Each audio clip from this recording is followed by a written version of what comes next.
There's ladies in the church that make things like this, shawls. They call them prayer shawls. They gave me one when I retired. They knit them and then they bless them with a prayer. Beautiful prayer.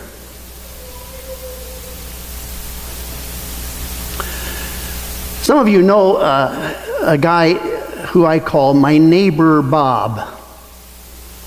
When we did Seeker's service back in the teens, or before I left the church, in the aughts,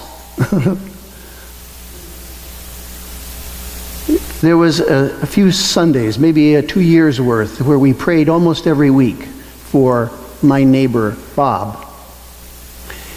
He and I struck it off friendship when he moved in, and we bought a snowblower together. Pooling our money, we got one that was much bigger than either of us could have purchased on our own. He used it one winter, enjoyed throwing the snow because it really did shoot it out there. But then he got cancer. The nastiest kind of skin cancer called a melanoma. It took his hip and destroyed it. He was 4th stage. Melanoma had not had an effective drug on the market for 40 years. But then there was one that he could get into a trial that was under development. And with the chemotherapy and radiation and more than 10 surgeries at Sloan Kettering in New York, where the surgeon said, there is no place in the world that you would get a surgery like this. No one, no hospital would do this, and no surgeon, except here. One of the oncologists that worked with him did ads for Sloan Kettering. You may have seen it. He said, the average oncologist sees 1 or maybe 2 of these cases in his career. This morning I saw 4. I live to defeat this disease. Now, if you think I choke up now telling this, whenever I saw that on television, man, I was a puddle. That guy spoke to me because he helped my friend. Yeah, not only did we pray for my neighbor Bob at Seeker's service, but the ladies of the church knitted him a shawl, which he wore. Now, this was 10 years ago. He still puts it on every night. After 5 years, the group in his test group, 90% were gone. Bob was still alive. Last Friday, we went to the St. John's Rutgers basketball game. Unfortunately, Rutgers lost. But Bob and I have season tickets, and we go to every game. Our little prayers at Seeker service, the prayer shawl ministry of this church. Yes, I could affirm the surgeon and the oncologist and the staff of Sloan Kettering, but something tells me that the unseen realities of the spirit of that little fellowship and that prayer shawl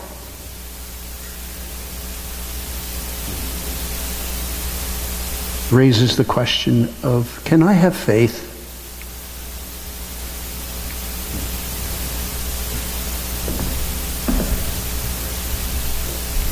You may have seen this portrait hanging in the hallway toward Wesley Hall.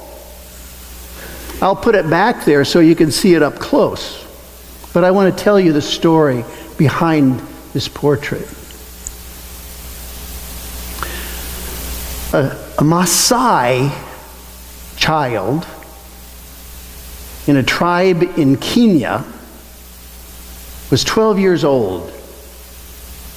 And as girls in that tribe were not educated unless they had extra money, and her father didn't, she was to be wed to a man in his 30s at 12 years old.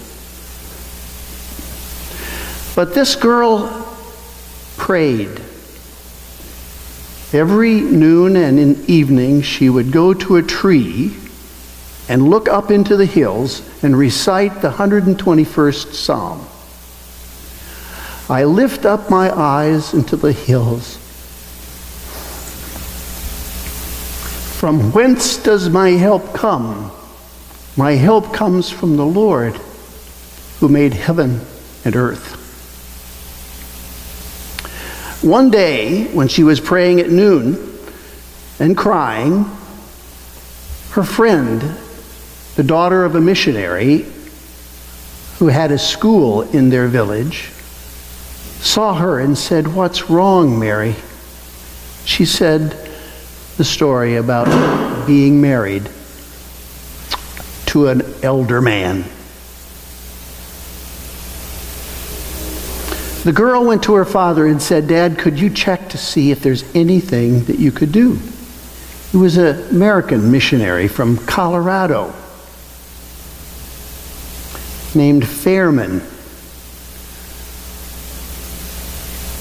He went to Mary's father, asked if there was something that he could do. He said, "Yes, if I only had tuition money." He said, "I'll provide the tuition money for your daughter." Mary went to high school. She became a leader of the women in the community, and she made items with beadwork that was traditional for the women. As a leader in the community, she was invited to come to the United Nations for a meeting of the indigenous people of the world, representatives of the indigenous people of the world, and discuss the empowerment of women and the education of girls. Now here it gets really crazy. We're in this part of the story here. This is Mary as a little girl praying up, looking into the hills.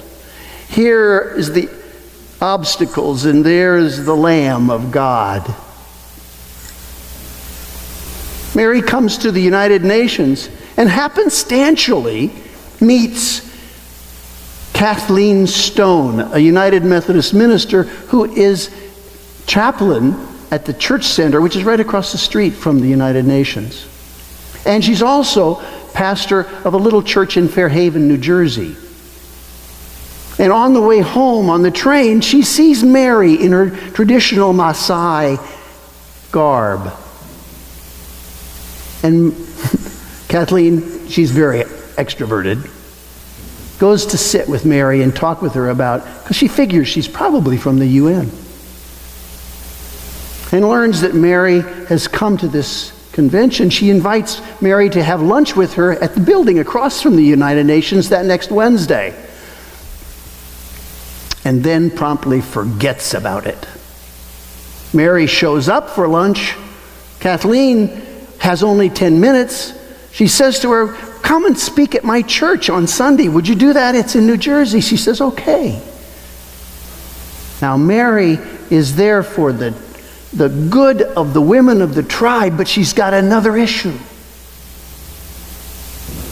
She's also praying for her daughters, 3 girls. The oldest is 12 and is at the age where the traditional ceremony for girls becoming women is called female circumcision. We call it FGM, female genital mutilation. She wants her daughters to be safe from that. So she tells the story to this church, this Methodist church, little church. It's like, 15, 20 people. They are so struck by her story that they take up an offering, and it's $5,000 to help her get legal assistance so she can get asylum for her family. This is all crazy.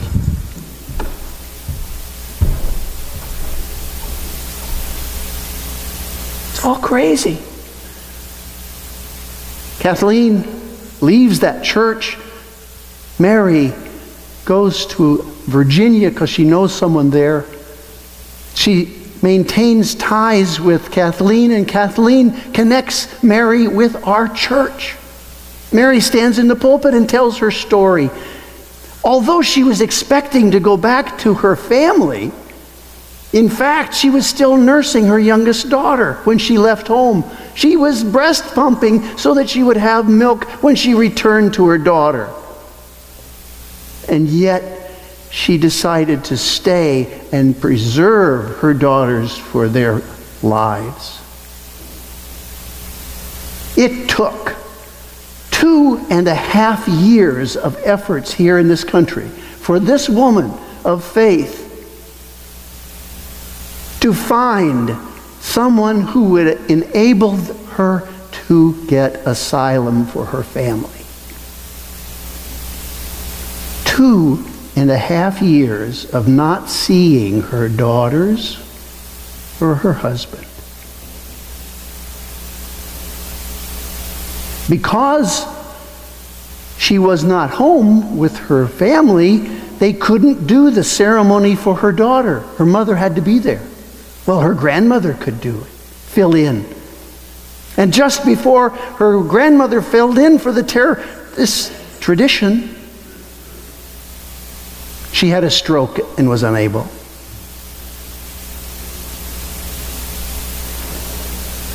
Ed Carl and I,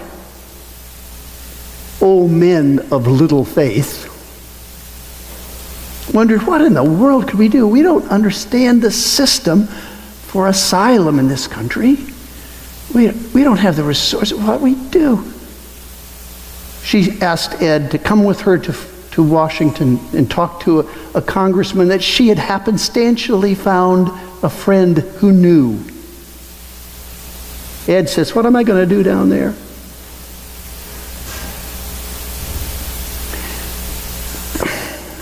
The meaning of this story to me is that if we put our foot ahead, we don't have to know the rest. Somehow, with faith, you go because there's a door that will open. You don't force it open, it opens. There's an unseen reality that calls us forward. Ed went, met not the congressman, but the congressman's assistant. A gentleman who happened to have a 12-year-old daughter whose heart was opened. It's not just doors that are opened by the Spirit. It's hearts that are opened by the Spirit. Ears that are opened by the Spirit. It's not the end of the story, but it's a big piece of the story.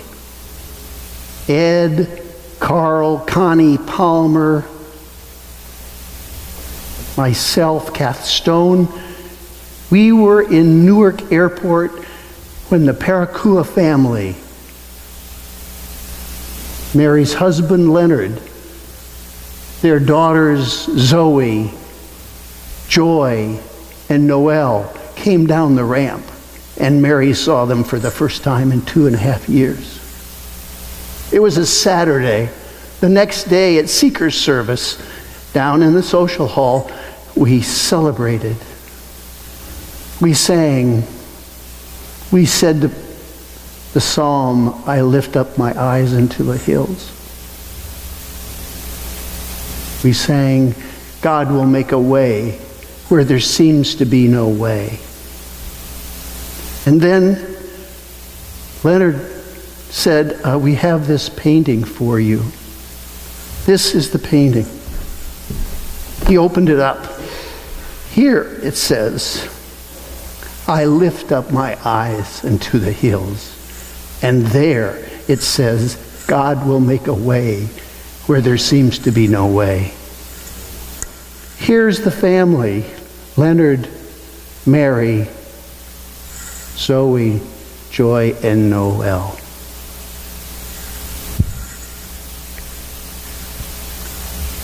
Ed said, hey, Leonard, you look a little taller in the painting than you are in real life. And Leonard said, on the inside, I'm taller. That's part of the unseen reality, folks.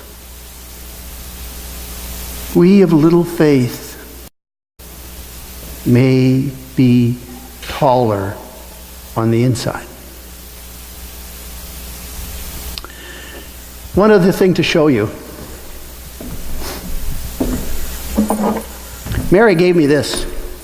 I thought, wow, that's cool. It's got beadwork around this piece of wood.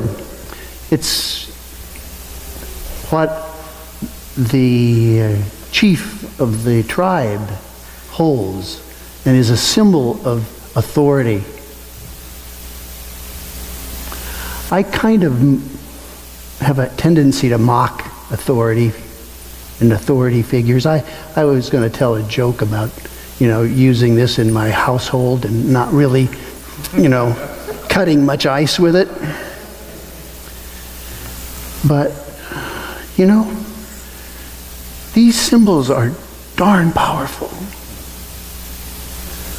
If you think of this as a symbol of faith, a symbol of Mary's faith. She hadn't even been to a movie theater before she came to America. She hadn't even slept in a room by herself in her 30s. The family had one room. She was in Virginia with friends that took her in. They said, your bedroom is on the second floor. The rest of the family is on the first floor. She said she couldn't sleep there. So she slept on the couch in the living room. She said she'd never been in a room asleep without someone with her. And she at least wanted to be on the same level. This woman, with that kind of, what we think of as primitive experience of life, had such faith. She came to a strange land, changed all of her plans, stayed 2.5 years to save her daughters. Zoe, the oldest, has graduated from Eastern Mennonite University 2 years ago. She spent a year in Tanzania with a Maasai tribe in the deep distance, backwoods. She became a role model for the girls of the village. And now they do not allow FGM for themselves. She's going back this very week. I spoke with Mary last night. Zoe's going back to Tanzania this week for 2 weeks to see those girls again and to refresh the strength of her faith. Joy is a senior looking to go to college next year. Noel is a freshman in high school. Mary's coming up with Leonard in the spring, and she assures me that she'll come to our church. This is the story behind this picture.